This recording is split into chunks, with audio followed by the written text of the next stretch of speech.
I think I fell in love again with Calvin in the middle of the COVID. And I think I told him, I was just sitting there one day looking at him. I love watching him in his element. So when he's producing, he's like, I'm sorry, I know it sounds redundant. I'm like, no, I love watching you do your thing. Like it's a turn on, but it's just like, oh, I love how talented he is. I love how he could create, because it's a field that I'm not into. Right. So he teaches me without knowing. And I just sat there and looked at him one day like, man, he's really my best friend. And just seeing how their mind works and I just love expands. And you're just space. Like, I'm with this person. We like, yo, she is so tired of me playing this. She is throwing me off right now.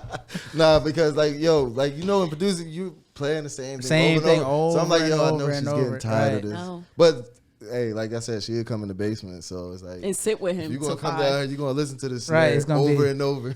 And I'm like, I guess, and I'm there, and it was just one beautiful thing. Thinking, I didn't know that COVID would bring us closer and push us towards marriage. So I felt like I look at him like, I love you. COVID was funny that way. I feel like with a lot of couples, they either figured it out or they did not. Like, so, you know, that's 100%. Because you know, it was definitely a different thing. Like, there's yo, it is not even like all positive. Like, we argue during the COVID. Right, we argue, but I was like, get out this my is a face. wrap for us. Get out my face.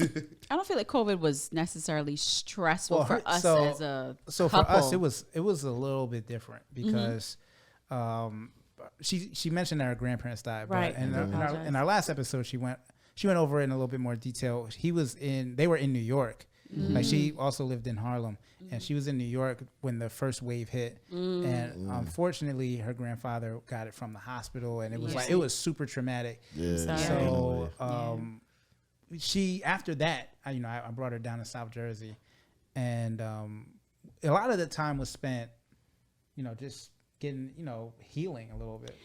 Like, I came to, because the vibe was totally different. Like, in New York, there's just that energy of, like that anxiety everywhere you go. Just crowded. Came down here and it was like super slow. Cricket space, green trees. You can't go from New York to Voorhees.